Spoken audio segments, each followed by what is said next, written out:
Hello friends, welcome back to Ritu Pant classes. I welcome you all in my YouTube channel with one new another video. In our previous video, we have discussed about objectives of language teaching. Today we will discuss about maxims of language teaching. ठीक है, तो जो हमारा आज का topic है वो क्या है, maxims of language teaching. So firstly we need to know what are the maxims. ठीक है, तो मैग्जिम्स होते क्या हैं. मैग्जिम्स का मतलब होता है सूत्र. ठीक है, मैग्जिम्स ऑफ लैंग्वेज टीचिंग यानी कि भाषा शिक्षण के सूत्र. ठीक है, so we can say that maxims are the very important part of teaching any language. जो मैगजिम्स होते हैं वो किसी भी लैंग्वेज को पढ़ाने का क्या होता है, एक महत्वपूर्ण हिस्सा होते हैं, महत्वपूर्ण भाग होते हैं. ठीक है, और maxim helps a teacher to teach systematically. जो मैगजिम्स होते हैं, ठीक है, जो सूत्र होते हैं वो क्या करते हैं, एक टीचर्स को सिस्टमेटिक तरीके से पढ़ाने में क्या करते हैं, हेल्प करते हैं. ठीक है, and we can say that maxims helps a teacher to during his or her teaching. जो हमारे सूत्र होंगे ना, जो ये मैगजिम्स होंगे वो क्या करेंगे, जो एक टीचर्स होते हैं उनकी टीचिंग के दौरान वो क्या करते हैं, हेल्प करते हैं. ठीक है ना, and we can say that maxims make our teaching effective. जो मैगजिम्स होंगे, जो ये सूत्र होंगे वो क्या करेंगे, जो हमारी टीचिंग होगी उसे क्या करेंगे, प्रभावशाली बनाएंगे. ठीक है, if you are using the maxims in our teaching. ठीक है, अगर हम पढ़ाने में मैगजिम्स का प्रयोग कर रहे हैं, ठीक है, इन सूत्रों का प्रयोग कर रहे हैं, तो इससे क्या होगा, our teaching will be effective and fruitful. हमारी टीचिंग इससे क्या होगी, प्रभावशाली होगी, इफेक्टिव होगी. ठीक है ना, तो first maxim is known to unknown. ठीक है, फर्स्ट वन है हमारा, first maxim is known to unknown. Known to unknown, इसे हिंदी में बोला जाता है ज्ञात से अज्ञात की ओर. ठीक है, अगर आप लोग को हैंडराइटिंग साफ दिखेगी नहीं तो आप लोग को सुनना भी है कि मैं क्या बोल रही हूँ. ठीक है ना, सो आज फर्स्ट आप लोग को ये समझ आ गया होगा कि मैगजिम होते क्या है. ठीक है, तो अब हमारे कुछ मैगजिम है, इनको हम डिस्कस करेंगे. जो हमारा फर्स्ट मैगजिम है वो क्या है, नॉन टू अननोन. ठीक है, यानी कि ज्ञात से अज्ञात की ओर. ठीक है, तो इसमें क्या होता है कि नॉन टू अननोन मतलब ज्ञात से अज्ञात की ओर. इसमें ऐसा माना जाता है, इस मैगजिम में ऐसा होता है कि a learner is not blank. जो हमारा लर्नर है, ठीक है, यानी कि जो स्टूडेंट है वो क्या है, ब्लैंक नहीं है. ही और सी नो समथिंग, उनको कुछ ना कुछ आता है. ठीक है, यानी कि जो हमारे लर्नर हैं, मतलब जो ज्ञात से अज्ञात की ओर जो हमारा मैगजिम है, इसके अकॉर्डिंग माना जाता है कि जो हमारा लर्नर है, जो हमारे सीखने वाले हैं, उनको कुछ ना कुछ आता है. ठीक है, तो in this maxim what we have to do, हमको इस मैगजिम में क्या करना है. ठीक है, बच्चे के पूर्व ज्ञान के साथ नए ज्ञान को जोड़ना है. ठीक है, जैसे कि इसमें ये होता है कि जो बच्चे का प्रीवियस नॉलेज होगा, it works as a foundation. ठीक है, यानी कि जो प्रीवियस नॉलेज होता है वो एक नींव की तरह काम करता है. ठीक है, एंड जो पूर्व ज्ञान के आधार पे हम क्या करते हैं, बच्चे के जो पूर्व ज्ञान होता है ना, उसमें नया ज्ञान ऐड करके जो उसका ज्ञान का दायरा है उसे क्या करा जाता है, विस्तृत किया जाता है. ठीक है, जैसे कि हम जो कुछ भी बच्चे को पढ़ा रहे हैं वो जो पहले से जानता है उसके साथ उसे क्या करना है, हमें रिलेट करना है. ठीक है, now I will give you example. जैसे हम बच्चे को क्या पढ़ा रहे हैं, प्रॉफिट एंड लॉस पढ़ा रहे हैं. ठीक है, उसमें हम क्या करेंगे, बच्चे को पहले हम प्रॉफिट एंड लॉस से संबंधित कुछ चीजें बताएंगे. ठीक है, प्रॉफिट एंड लॉस से रिलेटेड कुछ चीजें बताएंगे, उसके बाद हम उसे फॉर्मूला बताएंगे. ठीक है, सीधे प्रॉफिट एंड लॉस में नहीं जाएंगे, पहले कि प्रॉफिट एंड लॉस से संबंधित, लाभ और हानि से संबंधित कुछ चीजों के विषय में बच्चों को बताएंगे. ठीक है, जिन्हें वो पहले से जानता है, उसके बाद हम फॉर्मूले पे आएंगे. ठीक है, एंड मैं आपको एक एग्जाम्पल और देती हूँ. जैसे कि कोई टीचर है वो साइंस का टॉपिक पढ़ा रहे हैं. ठीक है, यानी कि जैसे कि वो फोटोसिंथेसिस पढ़ा रहे हैं, यानी कि प्रकाश संश्लेषण पढ़ा रहे हैं, तो उसमें हम बच्चे को क्या करेंगे, पहले कुकिंग के विषय में बताएंगे. ठीक है, कुकिंग एंड ईटिंग, क्योंकि कुकिंग से और ईटिंग से जो बच्चा क्या होगा, फेमिलियर होगा. ठीक है, कुकिंग और ईटिंग के विषय में बच्चे को क्या है, पता है. ठीक है, फिर उसके बाद जो बच्चा है वो क्या करेगा, फोटोसिंथेसिस के मतलब जो टॉपिक है, ठीक है, उसमें बच्चा सोचेगा कि हाँ, जैसे जो हमारे प्लांट्स होते हैं, जो पेड़ पौधे होते हैं, वो सूर्य के प्रकाश से क्या करते हैं, अपना भोजन बनाते हैं. ठीक है, तो इन सारी चीजों को बच्चा रिलेट करेगा. तो क्योंकि अगर कुकिंग और ईटिंग क्या है उसके लिए फेमिलियर हैं, तो जो प्रकाश संश्लेषण की जो प्रकाश संश्लेषण का जो प्रोसेस है वो बच्चे को इजीली क्या आ जाएगा, समझ में आ जाएगा। ठीक है, तो आपको मैं उम्मीद करती हूँ कि जो ये फर्स्ट मैगजीन है समझ आ गया होगा। इसमें क्या है, नॉन टू अननोन, मतलब हमें बच्चे के पूर्व ज्ञान के साथ नए ज्ञान को जोड़ना है। ठीक है, और इसमें जो बच्चे का पूर्व ज्ञान होगा वो क्या करेगा, एक नींव का काम करेगा। और जो बच्चे का पूर्व ज्ञान होता है, ठीक है, पूर्व ज्ञान का हम प्रयोग करके और उसमें नया ज्ञान ऐड करके क्या करते हैं, बच्चे के ज्ञान के दायरे को विस्तृत विस्तृत करते हैं। ठीक है, आई होप दैट ये आपको समझ आ गया होगा। Now we will discuss about another one maxim. This is simple to complex. ठीक है, सिंपल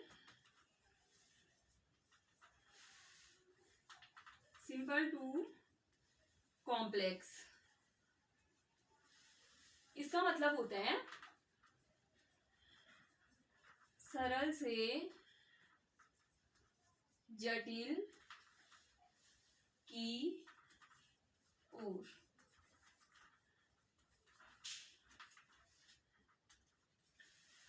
सरल से जटिल की ओर। ठीक है, तो सिंपल टू कॉम्प्लेक्स मीन्स होता है सरल से जटिल की ओर।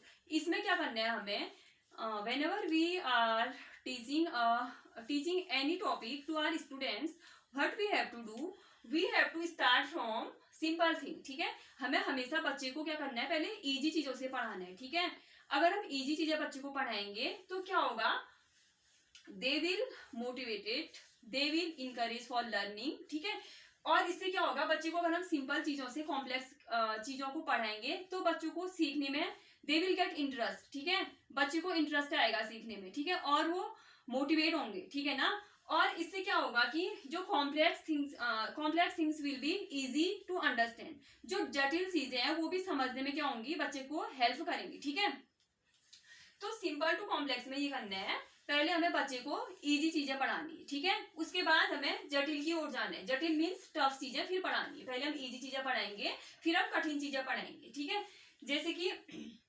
अगर हम ऐसा करेंगे तो पहले सिंपल चीजें पढ़ाएंगे फिर कॉम्प्लेक्स चीजें पढ़ाएंगे, क्या होगा, सबसे पहले तो बच्चे उनका मोरल डाउन नहीं होगा और मोटिवेट रहेंगे वो सीखने के लिए। ठीक है, और उनको इंटरेस्ट भी आएगा। और सबसे बड़ी चीज क्या होगी कि the complex things will be easy to understand. जो जटिल चीजें हैं वो भी सीखने में क्या करेंगे, मतलब सीखने में क्या हो जाएंगी, इजी हो जाएंगी। ठीक है, now I will give you one example to you.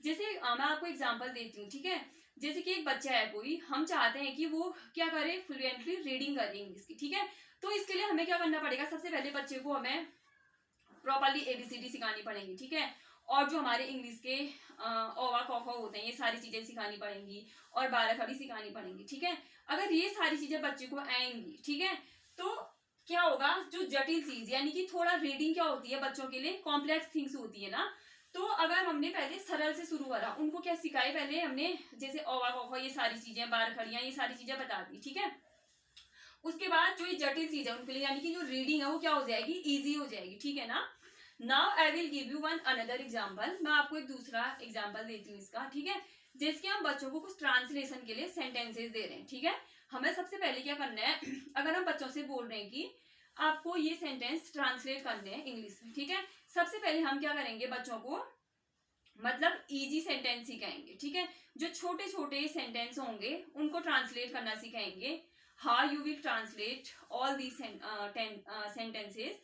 After that हम क्या करेंगे, उनको ये बताएंगे कि वो टफ चीजें कैसे करेंगे। ठीक है, जैसे कि हम मतलब बच्चों को ये बोल सकते हैं कि हम अंदर आए बाहर जाएं, ये सारी चीजें हम कैसे ट्रांसलेट करेंगे, पहले छोटी चीजें सिखाएंगे। ठीक है, यानी कि जैसे बुक टेबल पे रख दो, बुक सेल्फ पे रख दो, या बुक मुझे दो, या मैं अंदर आ सकता हूँ, या मैं बाहर जा सकता हूँ, ये सारी चीजें हम पहले बच्चे को इजी मतलब ट्रांसलेशन सिखाएंगे। उसके बाद बच्चे को हम मतलब जो थोड़ा टफ ट्रांसलेशन होता है उसके बाद सिखाएंगे। ठीक है, इससे क्या होगा, बच्चे को हम इजी से मतलब सरल से कठिन की ओर जाएंगे तो बच्चे को सीखने में इंटरेस्ट भी आएगा और उनका मोरल डाउन भी रहेगा और वो मोटिवेट रहेंगे सीखने के लिए। ठीक है, मैं उम्मीद करती हूँ कि आपको ये भी समझ आ गया होगा। और मैं इसमें ज्यादा आपको मतलब इंग्लिश टू हिंदी ज्यादा एक्सप्लेन कर रही हूँ। ठीक है, क्योंकि जो मैगजीन्स ऑफ लैंग्वेज टीचिंग है मैं इस तरीके से पढ़ा रही हूँ आपको बहुत ही ईजी वे में, ताकि आप लोग को अच्छे से समझ आ जाए। ठीक है, और मैं बायलिंगुअली मतलब ज्यादा एक्सप्लेन कर रही हूँ और मैं ज्यादा कोशिश कर रही हूँ कि मैं इसे ज्यादा मतलब हिंदी में ही ज्यादा एक्सप्लेन करूँ। ठीक है,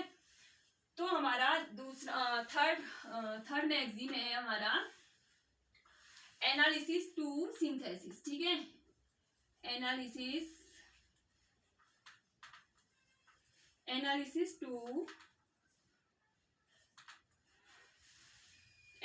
टू सिंथेसिस। तो एनालिसिस टू सिंथेसिस का मतलब होता है विश्लेषण से संश्लेषण की ओर, ठीक है। एनालिसिस टू सिंथेसिस का मीन्स होता है हमारा, एनालिसिस टू सिंथेसिस मीन्स होगा हमारा विश्लेषण से संश्लेषण की ओर। Yes, analysis to synthesis means विश्लेषण से संश्लेषण की ओर। विश्लेषण से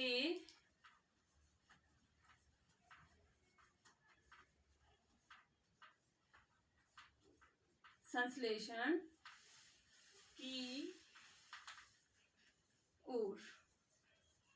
this is third maxim of language teaching, ठीक है। तो विश्लेषण, एनालिसिस टू सिंथेसिस, विश्लेषण से संश्लेषण की ओर, ठीक है। Now we need to know what is analysis and what is synthesis, ठीक है। विश्लेषण क्या होता है? विश्लेषण होता है जब हम किसी प्रॉब्लम्स को, ठीक है, क्या करते हैं, पार्ट्स में डिवाइड करते हैं टू फॉर किसके लिए, समझने के लिए, ठीक है। जब हम कह सकते हैं कि विश्लेषण में क्या होगा, जब हम किसी समस्या को समझने के लिए अलग अलग पार्ट्स में तोड़ेंगे तो इसे क्या कहते हैं, एनालिसिस कहते हैं, ठीक है। After some time I will give you example also.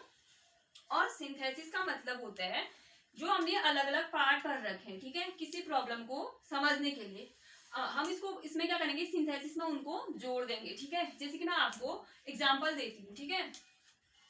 Example में जैसे हम हैं, क्या पढ़ रहे हैं, जैसे हम बच्चे को क्या पढ़ा रहे हैं, पॉल्यूशन के विषय में पढ़ा रहे हैं, ठीक है, ठीक है।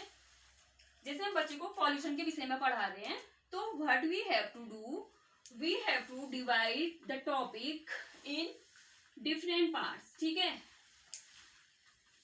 What we have to do, we have to tell our students that how many kind of pollution, ठीक है। जैसे कि मैं बच्चों को बता दूंगी कि कितने प्रकार का पॉल्यूशन होता है, ठीक है। जैसे कि हमारा एयर पॉल्यूशन होता है, वाटर पॉल्यूशन होता है, नॉइज पॉल्यूशन होता है, ठीक है। मैंने ये सारी चीजें बच्चे को किसने बता दी, मैंने पार्ट्स में बता दी, ठीक है। हमारा मतलब प्रॉब्लम क्या है, हमारी समझना, हमें समझना क्या है, what is the problem, we have to understand about pollution, ठीक है। हमें ये हमारी क्या एक प्रॉब्लम है, ठीक है ना। मैंने बोला कि जब हम किसी प्रॉब्लम को समझने के लिए, ठीक है ना, प्रॉब्लम मींस एनी क्वेश्चन, ठीक है, जब हम किसी प्रॉब्लम को समझने के लिए हम क्या करते हैं, अलग अलग पार्ट्स में डिवाइड करते हैं, ठीक है। तो पॉल्यूशन क्या है, हमारी प्रॉब्लम है, बिकॉज हमें इसका क्या चाहिए, सॉल्यूशन चाहिए, हमें इसका आंसर चाहिए, ठीक है। तो अब हम इसे समझने के लिए क्या करेंगे, अलग अलग पार्ट्स में डिवाइड कर देंगे, ठीक है। जैसे कि मैं बच्चों को बता दूंगी कि पॉल्यूशन कितने प्रकार का होता है, air pollution, water pollution and noise pollution, ठीक है। मैं बच्चों को ही बता दूंगी कि पॉल्यूशन इतने प्रकार का होता है, ठीक है। तो उसके बाद क्या करेंगे, ये तो हमारा क्या हो गया, हमने एनालिसिस, मैंने बोला था ना किसी समस्या को हम समझने के लिए अलग अलग पार्ट्स में डिवाइड करते हैं, ठीक है। तो हमने समझने के लिए इसे क्या कर दिया, अलग अलग पार्ट्स में डिवाइड कर दिया। गेटिंग मी, समझ आ रहा है ना ये क्या कह रही हूं मैं। जैसे कि हमारी प्रॉब्लम क्या है, हमें किसके विषय में, पॉल्यूशन के विषय में समझना है, ठीक है।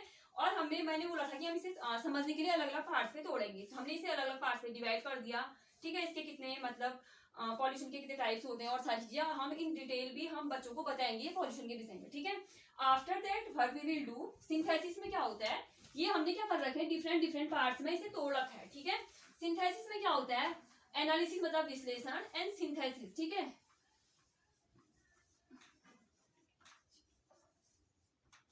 सिंथेसिस, सिंथेसिस में क्या होगा, सिंथेसिस मतलब होता है संश्लेषण, ठीक है।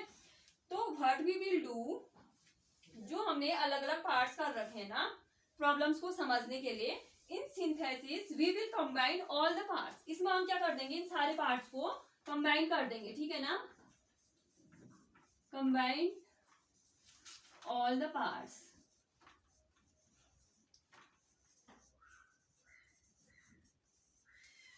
नाउ हाउ, ठीक है। अब कैसे कंबाइन करेंगे, इसका मतलब हुआ क्या, मैंने बोल तो दिया कि हम इसके पार्ट्स को कंबाइन करेंगे, हम कॉन्क्लूजन निकालेंगे, ठीक है। तो हम पार्ट्स को कंबाइन कैसे करेंगे, तो बच्चों को हमने पॉल्यूशन के विषय में बता दिया, ठीक है ना। तो हम इसमें बच्चों को क्या बताएंगे कि अब pollution is harmful for our environment, जो पॉल्यूशन है क्या है हमारे इन्वायरमेंट के लिए क्या है, हार्मफुल है, ठीक है। एंड इससे क्या होता है, pollution increase the global warming and all these things. जो पॉल्यूशन होता है इससे क्या होता है, ग्लोबल वार्मिंग और ये सारी चीजें क्या होती है, ठीक है ना। ये ग्लोबल वार्मिंग को बढ़ाता है पॉल्यूशन, ये सारी चीजें हमने इसमें बता दी सिंथेसिस में, ठीक है। और इससे क्या होता है कि जो हम कह सकते हैं, जो हमारा क्या है सिंथेसिस है, हम सिंथेसिस से क्या होते हैं निष्कर्ष पे पहुंचते हैं, ठीक है। हमने यहाँ पे कंक्लूजन निकाला ना, मैंने बच्चों को बताया कि पहले तो पॉल्यूशन के विषय में बताया मैंने बच्चों को, और सिंथेसिस से क्या होते हैं हम कंक्लूजन पे पहुंचते हैं। हम कंक्लूजन पे पहुंचे ना, मैंने बच्चों को बताया कि जो इन सारी चीजों को जोड़ के, ठीक है, इन सारी चीजों को जोड़ के मैंने एक निष्कर्ष निकाला ना कि जो हमारा क्या होता है पॉल्यूशन होता है, इससे क्या होता है ये हमारे मतलब हमारे इन्वायरमेंट के लिए हार्मफुल होता है, और इससे ग्लोबल वार्मिंग या ये चीजें बढ़ती हैं, ठीक है। ये सारा मैंने बता दिया, यानी कि एक निष्कर्ष निकाल दिया, ठीक है, मैंने कंक्लूजन निकाल दिया। तो ये होता है संश्लेषण। मैं उम्मीद करती हूँ कि आपको ये समझ आया होगा, ठीक है। Now fourth maxim is, now space is not there, so what I should do, later I will explain once again first one, okay. I have to remove because space is not there. So now another one is induction to deduction, ठीक है। ये हमारा है fifth, 1 2 3 fourth है, ठीक है। Fourth क्या है हमारा,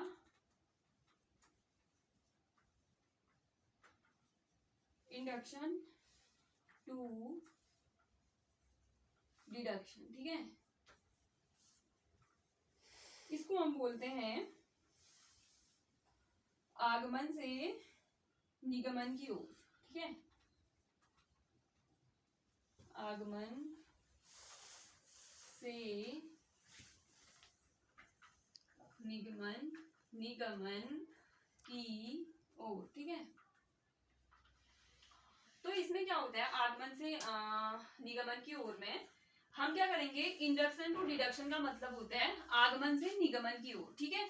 तो इंडक्शन मीन्स क्या होता है, इसमें हम क्या करते हैं ना, बच्चे को क्या करते हैं, इसमें इंडक्शन मीन्स होता है एग्जाम्पल टू रूल, ठीक है। इसमें क्या होता है हम उदाहरण से नियम की ओर जाते हैं, किसमें, आगमन में, ठीक है। Example to rule is called induction method, ठीक है।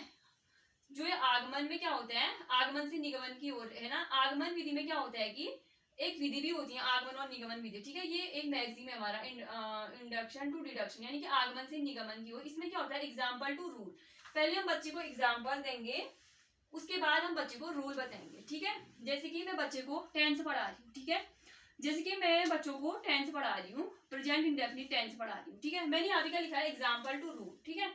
तो मैंने क्लास में एक बच्चे को खड़ा मतलब मैंने बच्चे को बोला कि स्टैंड अप, ठीक है। तो मैंने वहां पे बच्चों को एक एग्जाम्पल दिया, जैसे बच्चे का नाम क्या है, राम है, ठीक है। मैंने बोला कि क्लास में राम जाता है, और मैं कौन सा टॉपिक पढ़ा रही हूँ, मैं टेंस पढ़ा रही हूँ, ठीक है। टेंस का मैं पार्ट पढ़ा रही हूँ प्रेजेंट इंडेफिनिट टेंस, ठीक है। तो मैंने बच्चों को एग्जाम्पल दिया, मैंने बोला कि प्रेजेंट इंडेफिनिट टेंस का मैं आपको एग्जाम्पल दे रही हूँ, ठीक है। मैंने एग्जाम्पल दिया बच्चों को कि राम जाता है, ठीक है। मैंने उसके बाद क्या लिखा, उसका फॉर्मूला लिखा, यानी कि सब्जेक्ट प्लस हमारा जो जो होता है, ठीक है। सब्जेक्ट प्लस वर्ब की फर्स्ट फॉर्म आती है, और SEIES आता है, जो सारी चीजें आती है, ठीक है, वो हमने यहाँ पे लिखा। तो पहले तो मैंने बच्चे को एग्जाम्पल दे दिया, मैंने बच्चे को बोला कि राम जाता है, ठीक है। उसके बाद मैंने बच्चे को रूल बता दिया। तो फिर मैं उसके बाद बच्चे को बताऊंगी, जैसे कि मैंने अभी आपको, मैं बच्चे को बोलूंगी कि मैंने just I have give you one example, मैंने बच्चे को बोला राम जाता है, तो फिर मैं क्लास में बच्चों को समझाऊंगी, ठीक है। मैंने आपको बोला था कि राम जाता है, इसमें सब्जेक्ट क्या है, ठीक है। मैं बच्चों को बताऊंगी कि इसमें सब्जेक्ट क्या है, और वर्ब की कौन सी फॉर्म आई है, और कहाँ पे हमें SEIES का यूज करना है, ये सारी चीजें, ठीक है।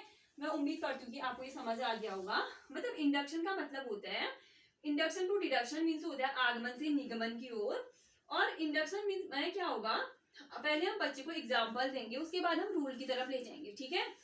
तो डिडक्शन में क्या होगा, इसमें हम क्या करेंगे, बच्चे को पहले हम फॉर्मूला बता देंगे, ठीक है। जैसे कि अब मैं इसमें, जैसे हम इसमें बच्चे को डिडक्शन में क्या करेंगे, बच्चों को हम पहले फॉर्मूला बता देंगे, ठीक है। फॉर्मूला बता देंगे हम बच्चों को, उसके बाद उनको क्या करेंगे, हम उसे प्रैक्टिस करने के लिए बोलेंगे, ठीक है। जैसे कि फिजिक्स की क्लास चल रही है, ठीक है, स्पीड का फॉर्मूला बताना है, ठीक है। डिस्टेंस अपॉन टाइम बता दिया हमने, ठीक है। हम किसकी बात कर रहे हैं अभी, डिडक्टिव की, ठीक है, निगमन की ओर में क्या होता है, हम बच्चों को क्या बता देंगे कि जैसे चाल बराबर क्या होता है, दूरी बट्टे समय होता है, ठीक है। तो हम क्या करेंगे, हम बच्चों को बोलेंगे कि speed is equal to distance upon time, ठीक है। उसके बाद हम बच्चों को क्या देंगे, बहुत सारे उसके क्वेश्चन देंगे और बच्चे उसे क्या करेंगे, प्रैक्टिस करेंगे, ठीक है। यानी कि हमने पहले उसमें क्या दे दिया बच्चों को, पहले हमने जो उसका फॉर्मूला है वो बता दिया। आफ्टर दैट हमारे जो बच्चे हैं वो क्या करेंगे, उसे प्रैक्टिस करेंगे, ठीक है। मैं उम्मीद करती हूँ कि आपको ये समझ आ गया होगा। एक बार इसे और मैं आपको एक्सप्लेन कर देती हूँ अगेन। इंडक्शन टू डिडक्शन में क्या होगा, आगमन से निगमन की ओर इसका मतलब होता है। इंडक्शन मीन्स होता है एग्जाम्पल टू रूल, ठीक है। पहले हम बच्चे को एग्जाम्पल देंगे, उसके बाद हम रूल की तरफ जाएंगे, ठीक है। जैसे कि मैंने बच्चे को टेंस पढ़ा है, उसमें प्रेजेंट इंडेफिनिट टेंस पढ़ाया, तो मैंने बच्चे को जैसे क्लास में एग्जाम्पल दिए, हमने बच्चों को राम जाता है, सीता जाती है, ठीक है, प्रेजेंट इंडेफिनिट टेंस के मैंने बच्चों को एग्जाम्पल दिए। फिर मैंने उसके बाद यहाँ पे उसका फॉर्मूला लिख दिया, ठीक है, कि फॉर्मूला क्या होता है, ठीक है। मैंने बच्चों को सब्जेक्ट प्लस वर्ब की फर्स्ट फॉर्म या ऐसे आई ये सारी चीजें बता दी, ठीक है। उसके बाद इन चीजों को बच्चों को मैंने अप्लाई करना सिखाया, ठीक है। यानी कि इसमें सब्जेक्ट ये है या ये सारी चीजें, ठीक है। लेकिन डिडक्शन में क्या होगा, मैं बच्चों जैसे कि कोई टीचर है वो फिजिक्स पढ़ा रहे हैं, ठीक है। तो उनमें मतलब जैसे फिजिक्स का चैप्टर चल रहा है और बच्चों को स्पीड के विषय में बताना है, ठीक है। तो हम उसे मतलब बच्चों को हम पहले स्पीड मतलब निकालते कैसे ये बता देंगे, ठीक है, कि उसका फॉर्मूला क्या होता है ये बता देंगे। उसके बाद हम बच्चों को बहुत सारे क्या दे देंगे, क्वेश्चन दे देंगे या एक्सरसाइज मतलब बच्चे करेंगे, उसके बाद बच्चे प्रैक्टिस करेंगे, ठीक है, ये होता है इसका मतलब। अब नेक्स्ट है हमारा, space is not here so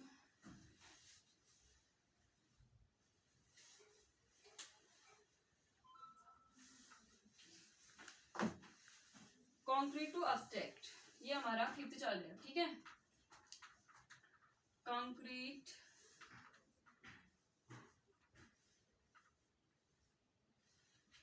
to abstract.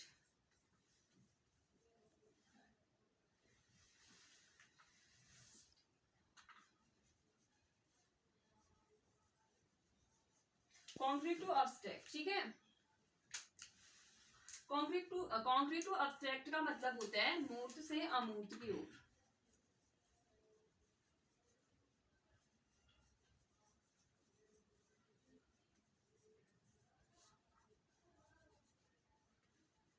Concrete to abstract का मतलब क्या होगा, मूर्त से अमूर्त की ओर, ठीक है। तो इसमें क्या होता है ना, कॉन्क्रीट थिंग्स क्या होती हैं, जिन चीजों को हम कॉन्क्रीट थिंग्स क्या होती है, जिन चीजों को हम क्या कर सकते हैं, जो चीजें हमारे अनुभव में है, जो चीजें हमारे क्या है अनुभव में है, ठीक है। और जिन चीजों को हम छू सकते हैं और जिन चीजों को हम देख सकते हैं, वो चीजें क्या होती हैं, कॉन्क्रीट थिंग्स होती है, ठीक है। दिस इज आर फिफ्थ मैगजीम, ये हमारा कौन सा मैगजीम है, फिफ्थ मैगजीम है, ठीक है। तो कॉन्क्रीट टू अब्स्ट्रैक्ट का मतलब होता है, कॉन्क्रीट टू अब्स्ट्रैक्ट का मतलब क्या होता है, कॉन्क्रीट टू अब्स्ट्रैक्ट यानी कि मूर्त से अमूर्त की ओर, ठीक है। तो इसमें क्या होगा हमारा, हमें पहले क्या करना है, बच्चों को उन चीजों को पढ़ाना है जिन चीजों को बच्चे देख सकते हैं, ठीक है। जिन चीजों को बच्चे देख सकते हैं, जिन चीजों को बच्चे छू सकते हैं, या जिन चीजों को बच्चे जिन चीजों को देख सकते हैं, छू सकते हैं, और जो चीजें बच्चे के अनुभव में है, ठीक है। जो चीजें बच्चों को दिख रही हैं वो चीजें क्या होती है, हमारी कॉन्क्रीट चीज, जो हमारी कॉन्क्रीट चीजें होती हैं वो क्या होती है, कॉन्क्रीट टू अब्स्ट्रैक्ट का मतलब होता है मूर्त से अमूर्त की ओर, ठीक है। मूर्त से अमूर्त की ओर का मतलब होता है, मूर्त चीजें क्या होती है, जिन चीजों को हम देख सकते हैं, जिन चीजों को हम देख सकते हैं, या जिन चीजों को हम देख सकते हैं, जिन चीजों को हम छू सकते हैं, जो चीजें हमारे अनुभव में, वो क्या चीजें क्या होती है, कॉन्क्रीट चीजें होती है, ठीक है। अब अब्स्ट्रैक्ट का मतलब क्या होता है, अब्स्ट्रैक्ट चीजें वो होती है जिन जो चीजें हमें मतलब हम जो जिन चीजों को हम देख नहीं सकते हैं लेकिन इमेजिन कर सकते हैं, ठीक है। जैसे कि मैं आपको एक एग्जाम्पल देती हूँ, जैसे कि हम ज्योग्राफी का कोई टॉपिक पढ़ा रहे हैं, ठीक है। तो इसमें क्या होगा, जैसे कि हम ज्योग्राफी का कोई टॉपिक पढ़ा रहे हैं, तो हमें क्या करना है इसमें बच्चे के लिए, जैसे हमारा हिस्ट्री या ज्योग्राफी का कोई टॉपिक चल रहा है, ठीक है, तो यहाँ पे क्या होगा, जैसे कि कोई कंट्री का नेम आया, ठीक है, हमें क्या करना है वहाँ पे, ऐसे अगर हम मतलब एब्स्ट्रैक्ट वे में पढ़ाएंगे तो बच्चों को समझने में क्या होगी, प्रॉब्लम होगी, ठीक है ना। तो इसमें क्या होगा, हमें क्या करना है, कॉन्क्रीट का मतलब होता है मूर्त, ठीक है, मूर्त मतलब मूर्त से अमूर्त, ठीक है। मूर्त चीजें वो होती है जिनको हम देख सकते हैं, छू सकते हैं, और जो चीजें हमारे अनुभव में है, ठीक है। और अब्स्ट्रैक्ट चीजें वो होती हैं जो चीजें हमारे विचारों में है, जिनकी हम खाली कल्पना कर सकते हैं, ठीक है। तो इसमें क्या होता है जैसे हम ज्योग्राफी पढ़ा रहे हैं, हिस्ट्री पढ़ा रहे हैं, ठीक है, वहां पे अगर कोई चैप्टर चल रहा है, वहां पे क्या आया, किसी कंट्री का नेम आया, ठीक है, तो हमें वहां पे क्या करना है, बच्चे को या मैप में या एटलस में या ग्लोब की सहायता से हमें वो कंट्री वहां पे दिखानी है, ठीक है, ताकि क्या रहेगा, बच्चे को देर तक समझ रहेगा, और मतलब ये चीजें बच्चे को मतलब देर तक याद रहेंगी, ठीक है ना। लेकिन अगर हम अब्स्ट्रैक्ट वे में पढ़ाएंगे तो वो चीजें खाली बच्चे के विचारों में है, इससे क्या होगा, हमारी जो टीचिंग होगी इतनी ज्यादा इफेक्टिव नहीं होगी, फ्रूटफुल नहीं होगी, ठीक है। अगर हमने पढ़ाना है तो ऐसे पढ़ाना है, उन चीजों से मतलब उन चीजों को दिखा के पढ़ाना है, उन चीजों के एग्जाम्पल देने हैं बच्चों को, जिन चीजों को देख सकते हैं, जिन चीजों को छू सकते हैं, या जो चीजें उनके अनुभव में है, ठीक है। जैसे कि हम बच्चे को क्या पढ़ा रहे हैं, पार्ट्स ऑफ फ्लावर पढ़ा रहे हैं, ठीक है ना। अगर हम ऐसे खाली फ्लावर्स के पार्ट क्या होते हैं ये सारी चीजें बच्चों को पढ़ाएंगे तो क्या करेंगे, बच्चे को इतना समझ में नहीं आएगा, ठीक है। अगर हम पार्ट्स ऑफ फ्लावर पढ़ा रहे हैं तो हमें क्या करना चाहिए, एक फ्लावर लेके जाना चाहिए, ठीक है, और हमें फ्लावर को इन डिटेल हमें क्या करना चाहिए, एक्सप्लेन करना चाहिए, सो दैट क्या कर सके बच्चे उसे इजिली मतलब अंडरस्टूड कर सके, ठीक है, उसे बच्चे इजिली क्या कर सके, समझ सके, ठीक है। अगर जैसे ही हम क्या पढ़ा रहे हैं, हम प्लांट्स के विषय में पढ़ा रहे हैं, या तो हम किसी लीफ के विषय में पढ़ा रहे हैं, पत्ती के विषय में पढ़ा रहे हैं, ठीक है। अगर हम खाली मुंह से लेक्चर देंगे तो बच्चे को उतना समझ नहीं आएगा, ठीक है ना। अगर हम बच्चे को एक लीफ दिखा देंगे, पत्ती दिखा देंगे, तो हम मतलब वो चीज क्या होगी, उसके सामने होगी, ठीक है, मूर्त होगी, उसे बच्चा देख भी सकता है, छू भी सकता है, और उसको अनुभव भी कर सकता है, ठीक है। बिकॉज अगर पत्ती बच्चे को दिखाई जा रही है तो टीचर्स के द्वारा जितनी चीजें एक्सप्लेन की जाएंगी बच्चा उसे देख भी सकेगा, छू भी सकेगा, ठीक है। तो इससे बच्चे को क्या होगा, इजिली समझ आएगा। मुझे उम्मीद है कि ये भी आपको समझ आ गया होगा। अब हमारा जो लास्ट मैगजीन है वो क्या है हमारा, वो है हमारा होल टू पार्ट।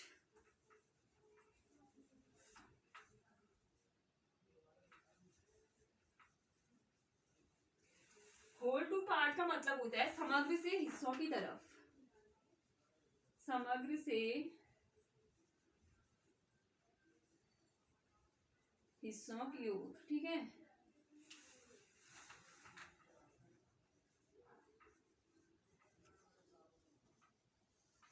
समग्र से हिस्सों की ओर, ठीक है। इसमें क्या होता है,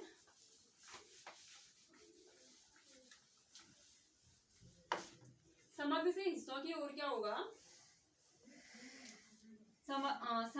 होल टू पार्ट का मतलब होता है समग्र से हिस्सों की ओर, ठीक है। जैसे कि हम क्या कर रहे हैं, बच्चों को कोई क्या पढ़ा रहे हैं हम, जैसे मैं कोई पोएम पढ़ा रही हूँ बच्चों को, ठीक है, या कोई लेसन पढ़ा रही हूँ इसका, तो what I will do, firstly मैं क्या करूंगी, पूरे लेसन को पूरा डिस्कस कर लूंगी, पूरा लेसन पढ़ा लूंगी, ठीक है, या पूरी पोएम में बच्चों को पढ़ा लूंगी, ठीक है ना। उसके बाद क्या करूंगी मैं, firstly I will discuss the complete chapter two students, ठीक है। उसके बाद में क्या करूंगी, जैसे मैंने पहले पूरा चैप्टर या पूरी पोएम क्या कर दी, हम या मैंने पहले पूरा लेसन क्या कर दिया, डिस्कस कर दिया, या पूरी पोएम क्या कर दी मैंने बच्चों को डिस्कस कर दी, ठीक है ना। उसके बाद में क्या करूंगी, पहले मैंने सारा मतलब पूरी पोयम या पूरी स्टोरी क्या कर दी, बच्चों को डिस्कस कर दी, ठीक है। उसके बाद में क्या करूंगी, बच्चों को उसके बाद में बच्चों को पढ़ाऊंगी कि जैसे मैंने कोई पोयम पढ़ाई बच्चों को, ठीक है, जैसे कि कोई 14 लाइन पोयम्स है, ठीक है, उस जैसे कि मैं उनको बता दूंगी कि यहाँ पे जो मतलब अगर जैसे पोयम है तो वहां पे कौन सी पोएटिक डिवाइस यूज हुई है, या कौन सा ग्रामेटिकल टर्म्स यूज हुआ है, ठीक है, पोएटिक डिवाइस, ठीक है, पोयम में कौन सी पोएटिक डिवाइस यूज हुई है, या कौन सा लिटरेरी टर्म्स यहाँ पे या मतलब पोएटिक टर्म्स यहाँ पे यूज हुआ है, या यहाँ पे कौन सा ग्रामेटिकल टर्म्स यूज हुआ है, ठीक है। ये सारी मतलब कौन सा यहाँ पे ग्रामेटिकल टर्म्स यूज हुआ है, ठीक है। ये सारी चीजें मैं बच्चों को क्या करूंगी, फिर धीरे धीरे डिस्कस कराऊंगी, ठीक है। पहले मतलब मैं पूरे चैप्टर को कंप्लीटली डिस्कस कर लूंगी। उसके बाद क्या करूंगी, उसे पार्ट्स में मतलब डिटेल से, ठीक है। दोबारा पहले मैं समग्र रूप से उसे मतलब पूरा पढ़ा दूंगी बच्चों को, उसके बाद डिटेल से पढ़ाऊंगी, ठीक है। कि जैसे पोयम पढ़ाई तो यहाँ पे कौन सी पोएटिक डिवाइस है, या कौन सा पोएटिक टर्म्स यूज हुआ है, या कौन सा ग्रामेटिकल टर्म्स यूज हुआ है, ये सारी चीजें, ठीक है। होल टू पार्ट में ये होता है कि first the whole lesson should be taught. सबसे पहले क्या होना चाहिए, हमें पूरा कंप्लीट लेसन हमें पढ़ाना है, ठीक है। उसके बाद क्या करना है, after that what we have to do, after that we have to analyse the parts, ठीक है। उसके सबसे पहले हम पूरा चैप्टर पढ़ा देंगे, ठीक है। उसके बाद हम क्या करेंगे, जो पार्ट्स हैं उनको एनालाइज करेंगे, ठीक है। जैसे कि हमने पहले पूरी पोयम या पूरी स्टोरी बता दी, ठीक है। उसके बाद हम उसे क्या करेंगे, मतलब गहनता से समझना सिखाएंगे बच्चों को, ठीक है। जैसे पोएट्री में तो बहुत सारी चीजें होती है ना, जैसे पूरी पोयम पढ़ा दी मैंने बच्चों को, फिर मैं मतलब बच्चों को ऐसे मतलब समझाऊंगी कि वो पोएट्री को क्या कर सकेंगे, इंजॉय कर सकेंगे, ठीक है। और मतलब खुद से रिलेट कर सकेंगे, ठीक है, और इजिली समझ सकेंगे, ठीक है। सो आई होप दैट आपको ये टॉपिक समझ आया होगा। This is the very important topic for any teaching examination, specially for CTET and UTET. तो मैंने अपनी तरफ से बहुत ही इजी तरीके से, और मैंने मतलब इसमें अगर इंग्लिश मतलब इंग्लिश भी मतलब मैंने इसमें ज्यादा हिंदी से मतलब हिंदी के माध्यम से ज्यादा समझाने की कोशिश की है, बिकॉज जो ये हमारा टॉपिक है ना, मतलब इंग्लिश और हिंदी पेडागोजी सेम होती है, ठीक है। तो ये इंग्लिश पेडागोजी का तो इम्पोर्टेंट टॉपिक है ही है, और साथ ही साथ जिनकी हिंदी पेडागोजी होगी सीटेट में, उनके लिए भी ये टॉपिक इम्पोर्टेंट होगा, ठीक है। तो अगर आपको वीडियो पसंद आती है तो आप लाइक कीजिए, शेयर कीजिए, सब्सक्राइब कीजिए और कमेंट्स कीजिए। जैसा कि आप लोग को पता है हमारा जो जनवरी में सीटेट का एग्जाम होना है, तो एग्जामिनेशन फॉर्म भी आ चुके हैं, तो मैंने प्लेलिस्ट बना रखी है, आप वहां से